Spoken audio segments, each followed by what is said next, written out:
जय तो भारतम बंधुओं। तो अपडेट 20 में हम बात करने जा रहे हैं गांधी युग की, गांधीयन इरा। देखिए 1915 में साउथ अफ्रीका से गांधी जी भारत आ जाते हैं, तभी गांधीयन इरा की शुरुआत हो जाती है। इससे पहले हम चर्चा कर चुके थे 1917 में होम रूल मूवमेंट की, क्योंकि वो गांधी जी से अलग है इसलिए हमने उसको अलग रखा, भले ही वो इसके बाद में हुआ, 1915 के बाद की घटना है। तो 1917 में होम रूल मूवमेंट से में सेल्फ गवर्नेंस मांगा जा रहा था, स्वशासन और स्व शिक्षा का ये अधिकार मांगा जा रहा था। नेटिव एजुकेशन हो, स्थानीय शिक्षा हो, स्वशासन हो, ये सब मांगा जा रहा था। तो चेम्सफोर्ड जो उस समय गवर्नर जनरल जो वाइस रॉय था, उसने अगस्त डिक्लेरेशन वो लेकर आया, कहा कि वर्ल्ड वार के बाद हम दे देंगे। सब संतुष्ट हो गए, एनी बेसेंट बन गई प्रेसिडेंट। इतनी बातें हमने देखी थी। गांधी युग की शुरुआत हम करते हैं 1915 में गांधी जी आते हैं साउथ अफ्रीका से। ये 9 जनवरी को लौटते हैं, इसलिए 9 जनवरी को भारतीय प्रवासी दिवस के रूप में मनाया जाता है कि बाहर गए लोग इस दिन भारत आते हैं, महान महान लोग, बुद्धिजीवी बहुत लोग। भारतीय प्रवासी दिवस के रूप में 1915 9 जनवरी को आए थे, इसलिए 9 जनवरी को भारतीय प्रवासी दिवस के रूप में मनाया जाता है, NRI डे। तो ये भारत आए और तब से गांधी युग की शुरुआत हुई। एक साल कहा था, जिसे मैंने आपको पहले बताया, गोपाल कृष्ण गोखले जी ने कहा था कि एक साल शांति से रहो, तो एक साल शांति से रहें, एक साल पूरा निरीक्षण किए, यहाँ के माहौल को समझें। और 1916 के एंड में राम शुक्ला, जो कि बिहार के हमारे किसान भाई, बार बार गांधी जी को मना रहे थे कि आप चलिए हमारे साथ वहाँ पर चंपारण में, ये परेशानियाँ हैं। गांधी जी नहीं मान रहे थे, लेकिन अभी हट्टी मना ही लिए। गांधी जी मान गए, चले गए। वहाँ पर जो 3 कट्ठिया सिस्टम था कि 20 कट्ठा में 1 बीघा में आपको 3 कट्ठा में आपको नील बोना ही बोना है, ये था। लेकिन जैसे ही पता चला जमींदारों को कि सिंथेटिक इंडिगो अब आने लगा है, तो उन्होंने एक चाल किया और कहा कि भाई आपको हम इसे इंडिगो की खेती से मुक्त करने जा रहे हैं, आपको ये करने की ज़रूरत नहीं। हम आगे हाकिम से बात कर लिए हैं, हम सरकार से बात कर लिए हैं, आपको बस हमको इतना मुआवजा इसका देना पड़ेगा। तो मुआवजा उन्होंने कुछ ले लिया था। बाद में इन्हें भी पता चला कि ये बात यह है कि सिंथेटिक इंडिगो बन रहा है, सिंथेटिक इंडिगो जब आने लगेगा तो इसको कौन पूछेगा। ये सोचकर इन्होंने ऐसा किया है और हमसे पैसा ऐंठ लिया है, ऐसे भी बंद होने वाला था। तो इस पर ये भड़क गए थे। अब इन्हें चाहिए था अपना पैसा वापस, तो पैसा वापस कराने में गांधी जी मदद की। चंपारण सत्याग्रह हुआ, उसमें इन्होंने 50% रुपया वापस करने का डिमांड किया, लेकिन उन्होंने 25% वापस किया। उतने में संतोष किया इन्होंने, और चंपारण सत्याग्रह सफल हुआ 1916 के अंत में। 1916-17 में चंपारण सत्याग्रह सफल हुआ। इसके बाद 1917 में खेड़ा सत्याग्रह। खेड़ा सत्याग्रह में क्या होता है? खेड़ा सत्याग्रह में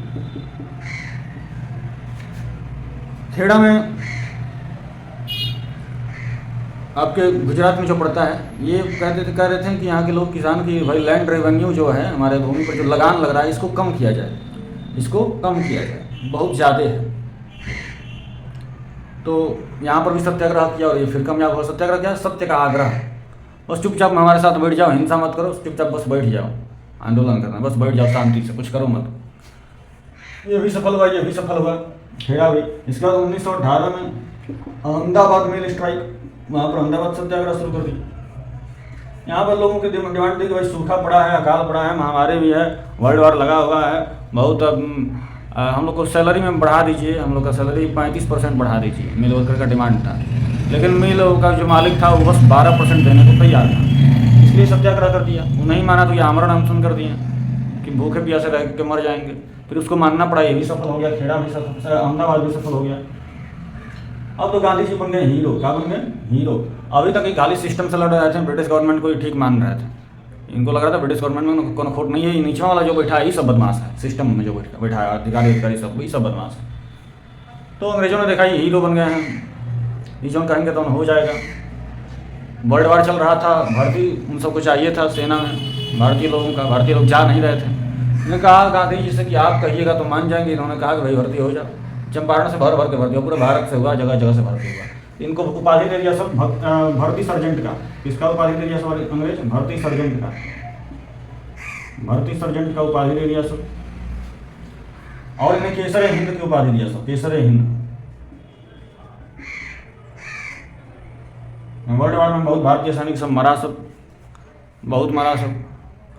और ये सब जो वादा किया था सेल्फ गवर्नेंस का कि वर्ल्ड वार ख़त्म हो जाएगा तो हम देंगे, वो भी नहीं माना सब, वो भी नहीं दिया सब। उसकी जगह पर डायरकी राजशाही लेते आया सब। इसके बारे में आगे हम बताएंगे। तब लोगों में गुस्सा भड़क गया गांधी जी के प्रति। गांधी जी बोलकर भर्ती करवा दिए, इतना हमारा सब लड़का सब मर गया, सब हमको सेल्फ गवर्नेंस भी नहीं मिला। गांधी जी पर सब गुस्सा गया। इसलिए दोबारा जब गांधी जी गए चंपारण तो कहा जाता है कि किसी ने दरवाज़ा तक नहीं खोला उनके लिए, किसी ने पानी के लिए भी नहीं पूछा। तो अब ये समझ गए थे गांधी जी की सब नाराज है। नाराज़गी को दूर करने के लिए ब्रिटिश गवर्नमेंट के खिलाफ हमें आवाज़ उठानी पड़ेगी, अंग्रेज़ों के खिलाफ, तभी सब मानेगा। तो 1918 के एंड में आया था रॉलेट सत्याग्रह। रॉलेट सत्याग्रह, रॉलेट एक्ट आया था। रॉलेट एक्ट आया था। रॉलेट एक्ट में क्या था कि किसी को भी बिना ट्रायल के, बिना कोनो मुकदमा के, बिना कोनो सुनवाई के आप जेल में बंद कर सकते हैं। जहाँ कहीं भी देखें धरना वरना हो रहा है तो जेल में बंद कर दो। इसके खिलाफ गांधी जी ने इसको ब्लैक एक्ट कहा और इसके खिलाफ रॉलेट सत्याग्रह चला दिया। रॉलेट सत्याग्रह चला दिया 1919 में, क्योंकि अब लोगों का विश्वास इन्हें फिर से जीतना था। रॉलेट सत्याग्रह चला दिया। 6 अप्रैल 1919 को 6 अप्रैल 1919 को इन्होंने बड़का आंदोलन एकदम घोषणा कर दिया। 6 अप्रैल 1919 को कहा इन्होंने कि हम नेशनल प्रोटेस्ट डे रखेंगे, राष्ट्रीय धरना दिवस। तो राष्ट्रीय धरना दिवस 6 अप्रैल को था। इसके 7 दिन बाद जलियांवाला बाग का हत्याकांड हो गया। 6 अप्रैल को इनको रोक दिया सब दिल्ली में। जलियांवाला बाग में आप जानते हैं जनरल डायर सब हुक्म दे दिया गोली में चलाने का। 100 राउंड तक फायरिंग हुआ। चारों तरफ चारदीवारी से बंद। एक जो दरवाज़ा था वहाँ पर अपना बारूद का सब ठेला वाला ला कर रख दिया था, गोला बारूद का। सब तरह से जाम रास्ता अंदर है पूरा। हज़ारों की संख्या में लोग मरे। ब्रिटिशर सब बहुत कम बताता है। इसके बाद जनरल डायर पर जलियांवाला बाग का हत्याकांड हुआ। जलियांवाला बाग, इसके बाद जनरल डायर पर मुकदमा चला। हंटर कमीशन आया, second Hunter commission. First Hunter commission आपको बताए थे, फर्स्ट हंटर कमीशन आपको बताए थे एजुकेशन के लिए आया था। लॉर्ड रिपन लेकर आया था 1882 में। ये जो है सेकेंड हंटर कमीशन डायर के लिए बैठा, इस पर मुकदमा चला। खैर जलियांवाला बाग के हत्याकांड के बाद बहुत लोगों ने बहुत कुछ किया। रविंद्रनाथ टैगोर ने अपनी सर की उपाधि लौटा दी, राय बहादुरी का मेडल लौटा दिया। बहुत लोगों ने बहुत कुछ लौटाया। और गांधी जी ने अनाउंस कर दिया नॉन कोऑपरेशन मूवमेंट, असहयोग आंदोलन। तो अब आ गया असहयोग आंदोलन। क्या आ गया? असहयोग आंदोलन।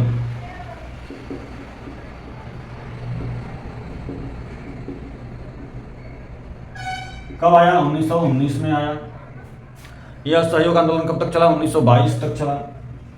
इसमें क्या इन्होंने कहा कि सभी विदेशी अंग्रेज़ों के सभी सामानों का बहिष्कार करो, इनके जो इंस्टीट्यूशंस हैं उनमें ना जाओ, जो भी स्कूल्स कॉलेज हैं अंग्रेजी स्कूल में मत जाओ, क्या कहते हैं अंग्रेजी सामान मत खरीदो, इनके साथ बिल्कुल कोऑपरेट मत करो, टैक्स मत दो, इनकी एक भी बात मत मानो। ऐसे बहुत सब चीज़ कह दिए करने के लिए।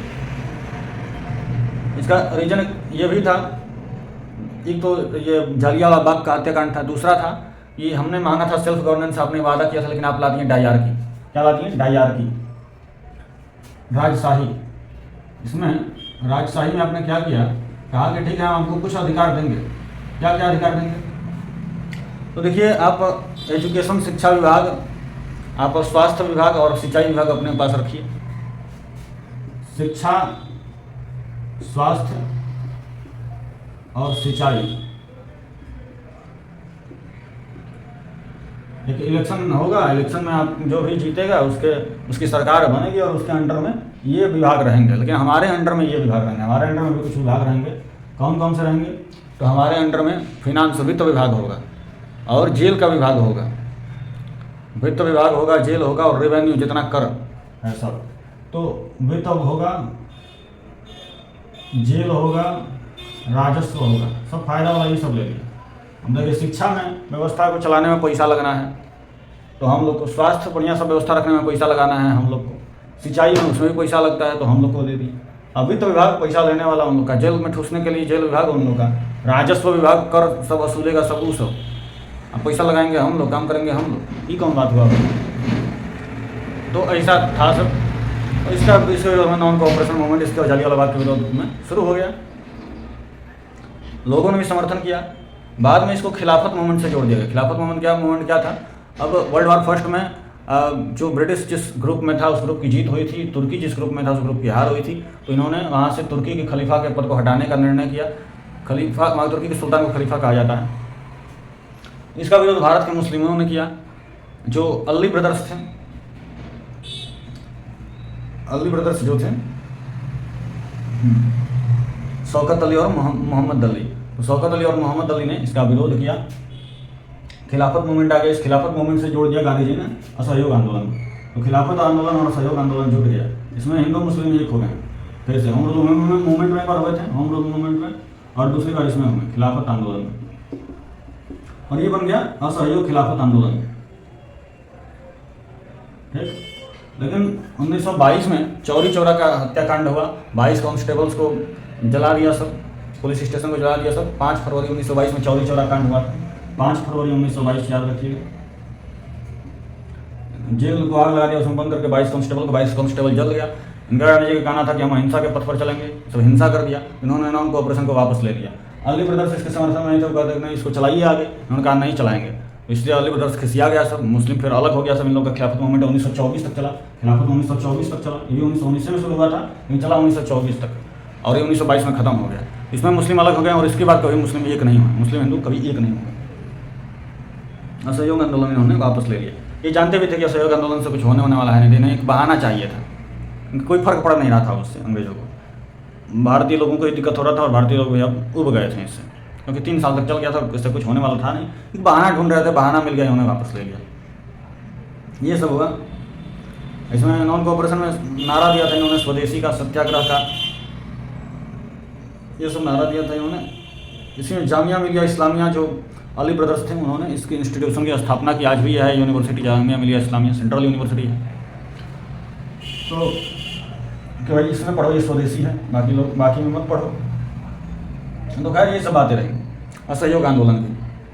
अब इसके बाद जिसके लिए खिलाफत आंदोलन इन्होंने किया था, तुर्की के लोगों ने ही अपने खलीफा को पद से हटा दिया। जो कमल पाशा था, मुस्तफ़ा कमल पाशा, उसको इन्होंने ही हटा दिया, और यहाँ पर आंदोलन हो रहा है उन्होंने खुद हटा दिया। तो ये सब हुआ। इसके बाद 1923 में आने वाला था इलेक्शन।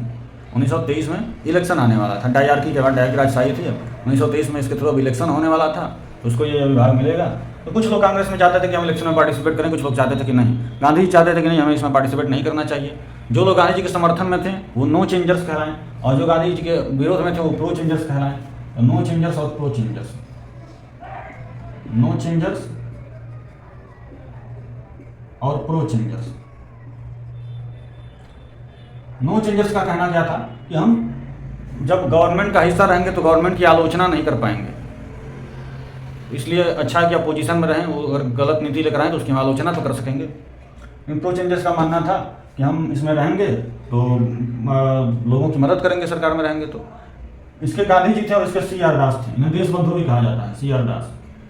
गांधी जी के समर्थन में नो चेंजर्स वाले जो थे उनमें जवाहरलाल नेहरू शामिल थे, सुभाष चंद्र बोस शामिल थे, वल्लभ भाई पटेल शामिल थे। CR दास देशबंधु के साथ जो थे वो मोतीलाल नेहरू थे, ये क्या कहते हैं, विट्ठल भाई पटेल थे। तो उधर सरदार वल्लभ भाई पटेल, इधर विट्ठल भाई पटेल। तो ये चाहते थे गवर्नमेंट का हम पार्ट बने। तो इन्होंने निर्णय किया कि भाई कांग्रेस के अधिकतर लोग नहीं चाहते, नो चेंजर्स हैं गांधी के समर्थन में, तो हम कांग्रेस से अलग हो जाएं, अलग एक पार्टी बना लें।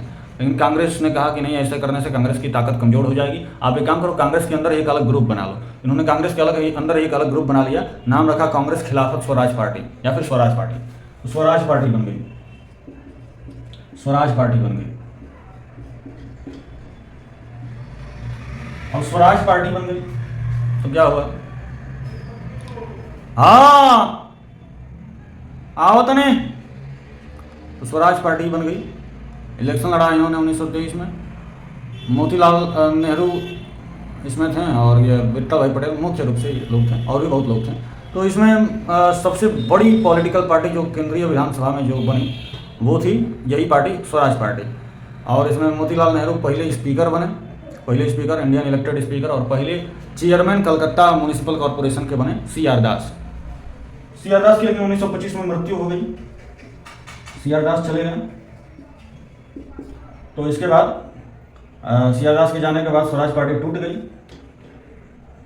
स्वराज पार्टी टूट गई और फिर से कांग्रेस में पूरी तरह से मर्ज हो गई। आगे हम देखते हैं। तो अभी कांग्रेस में पूरी तरह से मर्ज हो गई, स्वराज पार्टी फिर से पहले के जैसा हो गया।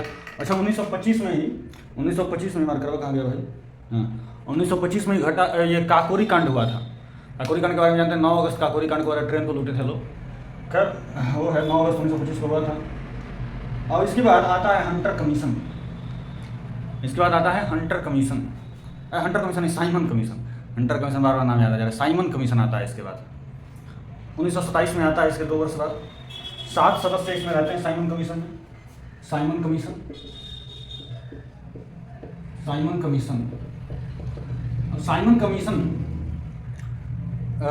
जो रहता है इसके हेड, इसका चेयरमैन जो रहता है वो सर जॉन साइमन रहता है, उसी के नाम पर इस कमीशन का नाम साइमन कमीशन पड़ता है। तो सर जॉन, ये साइमन कमीशन का विरोध होता है। इसमें 7 मेंबर होते हैं, इसमें से ये कभी भारतीय नहीं होते हैं, सभी इसका विरोध करते हैं। कहते हैं how can you decide India's political future without the Indians. अब भारत के राजनीतिक भविष्य का निर्णय भारतीयों के बिना कैसे कर सकते हैं। इसीलिए आता है कि कैसे इसके भारत के पॉलिटिकल स्ट्रक्चर में क्या क्या परिवर्तनों की आवश्यकता है, राजनीतिक ढांचे में, उसकी जांच करने ये आते हैं। तो साइमन गो बैक का नारा लगता है, साइमन गो बैक का नारा लगता है। और तो अंग्रेज क्या कहते हैं कि भारत में इतने सारे धर्म, जाति, संस्कृति के लोग हैं, किसी एक का अगर हम लें इसमें प्रतिनिधित्व, किसी एक को इसमें रखें तो बाकी सब नाराज़ हो जाएंगे।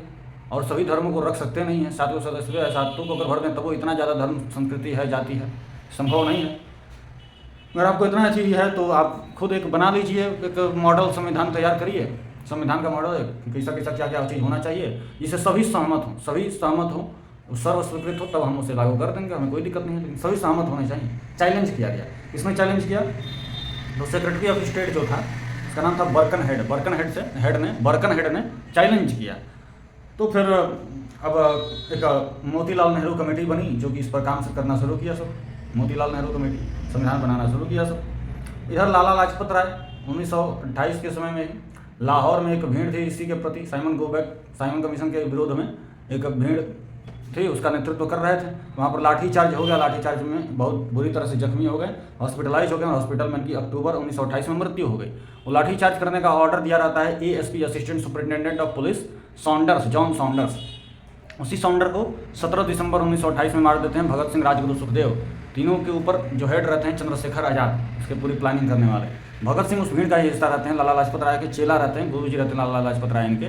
और इन्होंने निर्णय लिया कि मैं एक दिन क्रांतिकारी बनूंगा, रेवोल्यूशनरी लीडर बनूंगा, और बहुत जल्द बनूंगा, कुछ महीनों में ही बनूंगा क्रांतिकारी नेता, और एक एक लाठी का बदला लूँगा। तो 2 महीना के बाद ही 17 दिसंबर को सॉन्डर्स को ख़त्म कर दिया। 17 दिसंबर मैंने हमारा जन्मतिथि के दिन है, हमारा जन्मदिन है 17 दिसंबर, उस दिन सॉन्डर्स को मारा भगत सिंह, राजगुरु, सुखदेव ने। इसी अपराध के लिए 1931 23 मार्च 1931 को इनको फांसी दी गई। नहीं तो असेंबली में बम गिराए थे वो तो छोटा मोटा अपराध था भाई, तो बम गिरा के खुद ही गिरफ्तार हो गए। उनका प्लान था कि अदालत में जाएंगे, सुनवाई होगी, हम अपने विचार रखेंगे, अखबार के माध्यम से लोगों तक पहुँचेगी, तो सभी क्रांतिकारी बनेंगे और स्वतंत्रता हमें मिलेगी जल्दी।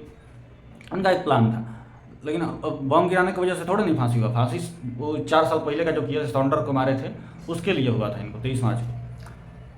हालांकि गांधी जी चाहते तो बचा सकते थे, आगे हम देखेंगे। तो ये सब चीज़ें हुई, लाला लाजपत राय का बदला ले लिया। अब मोतीलाल नेहरू कमेटी जो बनी, ये लाला लाजपत राय की मृत्यु से पहले की बात है, 1928 जून में बनी। ये संविधान तैयार करना अपना शुरू किया, सब मॉडल संविधान। एक ऑल पार्टी कॉन्फ्रेंस बुलाया गया जिसमें चेयरमैन जो थे वो ZA अंसारी थे, ZA अंसारी। तो इन्होंने भाई अपना संविधान तैयार करना शुरू किया। मोतीलाल नेहरू इसमें ड्राफ्टिंग कमेटी के चेयरमैन बने। और इससे मुस्लिम लीग खुश नहीं थी जो संविधान बना उससे, और भगत सिंह जैसे रिवॉल्यूशनरी लीडर भी संतुष्ट नहीं थे। मुस्लिम लीग क्यों संतुष्ट नहीं थी? क्योंकि इसमें इन्होंने जनरल इलेक्टोरेट की बात की थी, मुस्लिमों के लिए 1/3 सीट पर जनरल इलेक्टोरेट, मैंने जितनी भी सीटें हैं उसका 1/3 हिस्से पर सीटों पर केवल मुस्लिम इलेक्शन लड़ेंगे, लेकिन सबको वोट देने का अधिकार होगा। मुस्लिम लीग इसलिए खुश नहीं थी क्योंकि उसको 1909 में पहले ही मिल गया था पार्शियल इलेक्टोरेट, पृथक निर्वाचन क्षेत्र, जिसमें बस मुस्लिम लड़ेंगे और मुस्लिम ही वोट देंगे, और यहाँ पर जनरल इलेक्टोरेट की बात की जा रही थी। इसलिए ये खुश नहीं थे, इन्होंने इसका विरोध किया। भगत सिंह जैसे रिवॉल्यूशनरी लीडर ने विरोध किया। क्यों? क्योंकि यहाँ पर डोमिनियन स्टेटस की बात की गई थी, अंग्रेज भी रहेंगे, हम भी रहेंगे, हम डोमिनियन स्टेटस का दर्जा हमको मिला रहेगा, हम नीचे नीचे रहेंगे, ऊपर ऊपर रहेंगे। तो इसके विरोध में थे ये क्रांतिकारी नेता। कहते थे नहीं, भगत सिंह बोलते थे नहीं, आज़ादी का मतलब है कि एक भी अंग्रेजी कानून भारत में नहीं रहना चाहिए। आज देखिए सब का सब कानून अंग्रेजी भरा पड़ा है। जब संविधान बना तो सब जितना कानून बना 34,135 कानून सब अंग्रेजने का, 95% कानून तो गवर्नमेंट एक्ट ऑफ इंडिया 1935 से ले लिया गया, जो अंग्रेजों ने बनवाया था।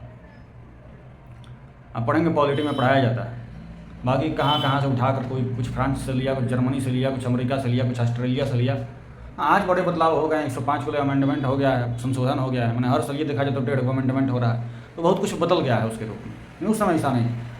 तो इन्होंने विरोध किया तो भाई अब ये पारित नहीं हो पाया। कहा था बर्कनहेड ने कि सबको स्वीकृति देनी पड़ेगी, सबकी स्वीकृति होगी तभी, सर्वमान्य होगा तभी। ये पास नहीं होगा तो हुआ, तो फिर से दूसरी बार साइमन कमीशन आया 1930 में।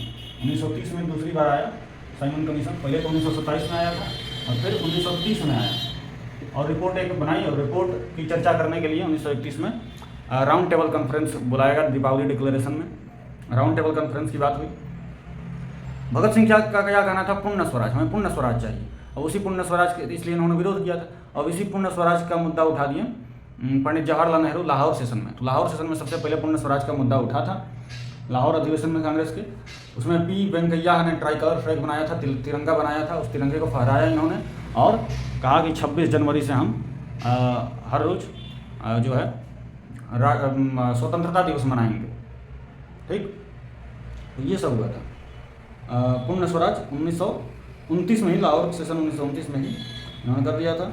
और 1931 से 26 जनवरी 1931 से ये हर साल स्वतंत्रता दिवस, स्वराज दिवस ये मनाने लगे थे।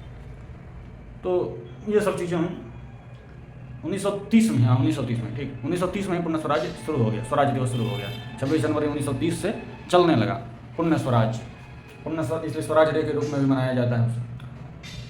जब देश को आज़ादी मिली तो 15 अगस्त को मिली, तो इन्होंने कहा कि इससे पहले स्वतंत्रता दिवस 26 जनवरी को हम मनाया करते थे। उस दिन को याद रखने के लिए इसलिए इन्होंने रिपब्लिक डे 26 जनवरी को रख दिया। आगे रखेंगे। अब फरवरी 30 में गांधी जी ने इरविन के सामने 11 डिमांड रखे फरवरी की, जिसमें एक नमक बनाने का अधिकार भी शामिल था। नमक पर टैक्स लगता था उसमें, तो इरविन ने रिफ्यूज कर दिया, इरविन ने खारिज कर दिया। इरविन ने 11 डिमांड को मानने से इनकार कर दिया। तो गांधी जी ने साल्ट सत्याग्रह शुरू कर दिया, लवण सत्याग्रह। लवण माने नमक होता है, नमक का शुद्ध हिंदी लवण है, संस्कृत से आया है। लवण सत्याग्रह, अंग्रेजी में साल्ट सत्याग्रह बोला जाता है। वो रामायण में देखते हैं वो लवणासुर रहता है, ये रावण का भांजा। लवणासुर का है, उसके अंदर नमक बहुत भरा रहता है। नमक कहाँ भरा रहता है? मांस बहुत खाता है। मांस खाने से क्या होता है? अब उतना ज़्यादा मांस खाता है तो उसको पचाने के लिए ज़्यादा एसिड बनेगा, अंदर अम्ल बनेगा।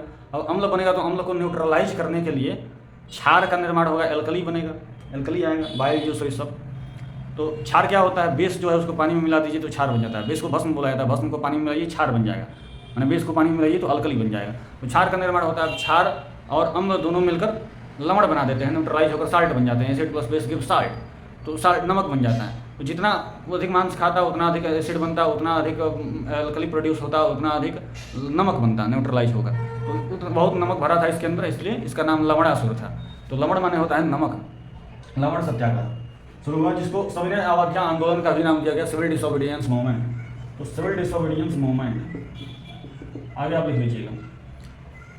ये कब शुरू हुआ? तो 12 मार्च 1930 को दांडी मार्च से शुरू हुआ। 12 मार्च 1930 2 चरण में यह चला। ये दांडी से चलना शुरू किए और 365 किलोमीटर 25 दिन में चले। जब ये चले थे तो इनके साथ 78 लोग थे। वहाँ पर पहुँचते इनके साथ 20,000 लोग हो गए और इन्होंने जाकर जो है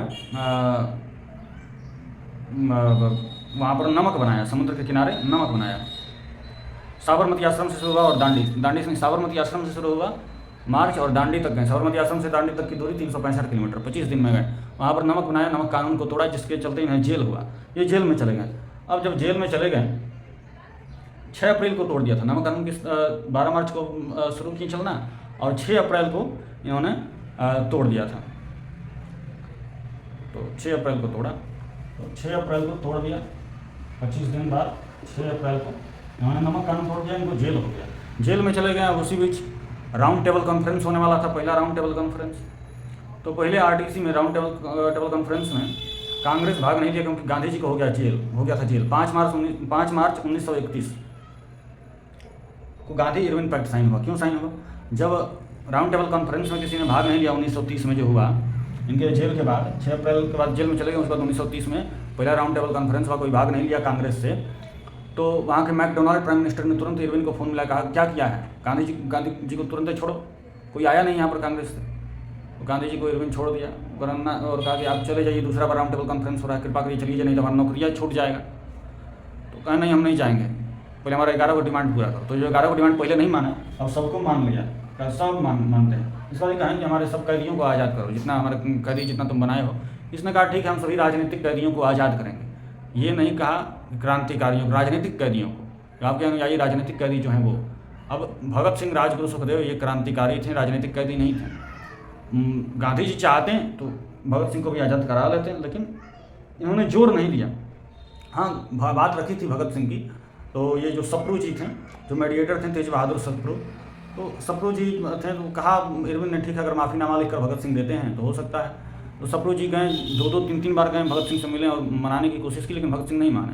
अगर माफ़ीनामा लिख देंगे सबकी धरे पर पानी फिर जाएगा। क्रांतिकारियों को पैदा करने के लिए हमने ये काम किया, खुद सरेंडर किए, हम जान रहे थे कि वो फांसी होगी। पिताजी ने, जब इन्हें पता चला कि हमारे पिताजी केस लड़ रहे हैं हमारे लिए, केस फाइल किए हैं हमारे आज़ादी के लिए, तो बहुत गुस्साए और इन्होंने अपने पिताजी को पत्र लिखा। अंतिम पत्र आज भी गूगल पर अवेलेबल है। बहुत बोले थे उसमें अपने पिताजी को, चाहते थे कि हम मरे, हमें फांसी हो। हाँ, लेकिन ऐसा नहीं था। अगर गांधी जी चाहते तो बिना माफ़ीनामा के ही तैयार हो जाता है, भगत सिंह छूट भी सकते थे, भगत सिंह को फांसी नहीं होती, उन्हें माफ़ीनामा भी नहीं लिखना पड़ता। आमरण अनशन पर बैठ जाते हैं, हर चीज़ में बैठ जाते थे, आमरण अनशन इसमें भी बैठ जाते, सत्याग्रह शुरू कर देते, नहीं मानते। उसमें इरविन की मजबूरी थी, सब डिमांड मानता। तो भाई गांधी जी उतना बल नहीं दिए, क्योंकि ये भी कहते थे कि हम भाई वो उन्होंने हिंसा किया है, हिंसा के हम पुजारी हैं, तो मेल नहीं खाता था इनका विचार उनके साथ। खैर, इसके बाद वो गए दूसरे राउंड टेबल कॉन्फ्रेंस में, जो सेकंड RTC हुआ, उसमें गांधी जी गए और 1931 में वो हुआ, वो भी फेल रहा। उसमें गए तो वहाँ के लोगों ने इन्हें नंगा फकीर कहा गांधी जी को, तो नंगे रहते ही थे। कांग्रेस से बस गांधी जी गए थे, गांधी जी अकेले रिप्रेजेंटेटिव थे। तो और बहुत सारी वहाँ पर पार्टियाँ आई थी, उन्होंने गांधी जी को बहुत क्रिटिसाइज़ किया, कहा कि यह क्या कर रहे हैं आप भारत में, ये सत्याग्रह, ये सिविल डिसोबीडियंस मूवमेंट, साल्ट सत्याग्रह, इससे बहुत जनता परेशान है आपके सब कामों से, लॉ एंड ऑर्डर मेंटेन नहीं हो पा रहा है। बहुत क्रिटिसाइज़ किया, आलोचना किया।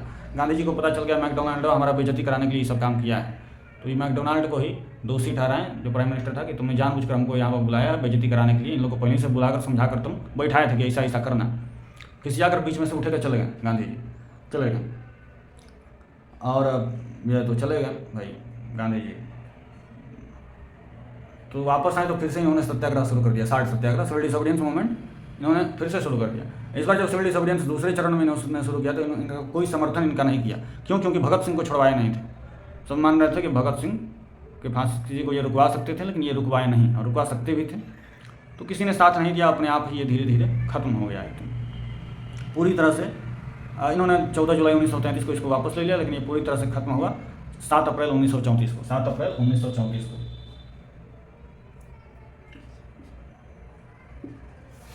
7 अप्रैल 1934 ठीक पूरी तरह से खत्म हो गया। अब इसके बाद तीसरा राउंड टेबल कॉन्फ्रेंस होता है। तो तीसरा राउंड टेबल कॉन्फ्रेंस होता है 1933 में, जिसमें 46 प्रतिनिधि भारत से गए विभिन्न पार्टियों से, लेकिन कांग्रेस नहीं गया, कांग्रेस से कोई नहीं गया। कांग्रेस से एकमात्र सेकेंड राउंड टेबल कॉन्फ्रेंस में गांधी जी गए थे। हाँ, सप्रू जी और डॉक्टर B.R. अम्बेडकर, भीमराव अम्बेडकर ऐसे नेता थे जो तीनों में गए थे, तीनों के तीनों में राउंड टेबल कॉन्फ्रेंस में ये गए थे।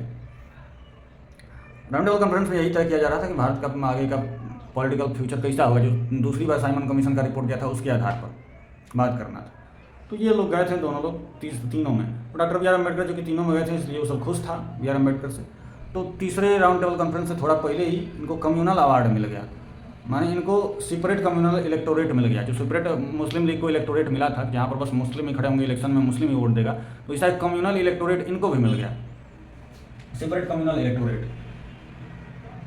इलेक्टोरेट।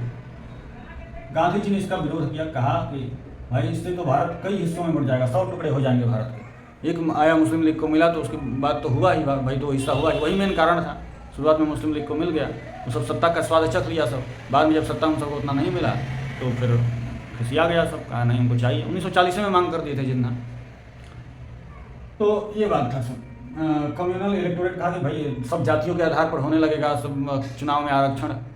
तो वहाँ पर बस उसी जाति का लोग खड़ा होगा, उसी जाति का वोट देगा, तो ये तो बहुत भेदभाव शुरू हो जाएगा, बहुत दुश्मनी हो जाएगा, अंदर फूट पड़ जाएगा और कई हिस्सों में भारत टूट जाएगा। तो इसलिए अनशन कर दिए, ये आमरण अनशन पर बैठ गया फिर से, और 21 दिन तक ये फास्टिंग, 21 दिन तक ये खाए नहीं, 21 दिन तक कुछ खाए नहीं, और इमोशन में आकर फिर से लोगों ने इनका समर्थन करना शुरू कर दिया। भगत सिंह की मौत के बाद, फांसी के बाद लोगों ने इनका समर्थन करना बंद कर दिया था, लेकिन अब फिर से इमोशन में लोग आ गए, भावनाओं में बह गए कि 21 दिन से भूखे हैं, तो लोगों ने समर्थन शुरू कर दिया। BR अम्बेडकर को फाइनली झुकना पड़ा और पुन्ना पैक्ट साइन हुआ। पुन्ना पैक्ट राजेंद्र प्रसाद जी ने साइन किया गांधी जी के मौजूदगी में, डॉक्टर BR अम्बेडकर गए और गांधी जी के बीच में ये पुन्ना पैक्ट साइन हुआ, जिसमें ये कहा गया कि आप सेपरेट इलेक्टोरेट मत लीजिए, जनरल इलेक्टोरेट हम देंगे, जितना सेपरेट इलेक्टोरेट आपको मिल रहा है उसका दोगुना देंगे।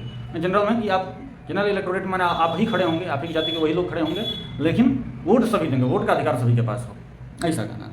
तो ये पुन्ना पैक्ट साइन हुआ। पुन्ना पैक्ट कब साइन हुआ? 1934 या 33 में साइन हुआ था पुन्ना पैक्ट, एग्जैक्ट हमको याद नहीं आ रहा है, नहीं 33 में नहीं, 32 में ही साइन हो गया। ये 32 में ही थर्ड राउंड टेबल कॉन्फ्रेंस 33 में हुआ था, उससे पहले ही इनको कम्युनल अवार्ड मिल गया था, और उसके बाद ये शुरू कर दिए थे। 21 दिन में मान भी गए BR अम्बेडकर। ये 1932 में हुआ था, और कब हुआ था एग्जैक्ट डेट भी हमको याद आ रहा है, डेट मन नहीं याद आ रहा है, महीना याद आ रहा है, सितंबर 1932 में हुआ था। तो याद रखिएगा पुन्ना पैक्ट जो साइन हुआ था, पुन्ना पैक्ट ये सितंबर 1932 में साइन हुआ था। कहा कि जितना सेपरेट इलेक्टोरेट में आपको सीट मिल रहा है उसका दोगुना हम जनरल इलेक्टोरेट में देंगे। तो ये हुआ पुन्ना पैक्ट में, ठीक है, सितंबर 1932 में। इसके बाद 1933 में थर्ड राउंड टेबल कॉन्फ्रेंस, उसमें 46 प्रतिनिधि भारत से गए, गांधी जी कांग्रेस नहीं गया, ये सब बातें हुई। अब फिर उसके बाद 1934 में कांग्रेस सोशलिस्ट पार्टी आता है। उतना महत्वपूर्ण ये नहीं है, ये रसिया के सोशलिज्म थ्योरी से ज़्यादा प्रभावित था।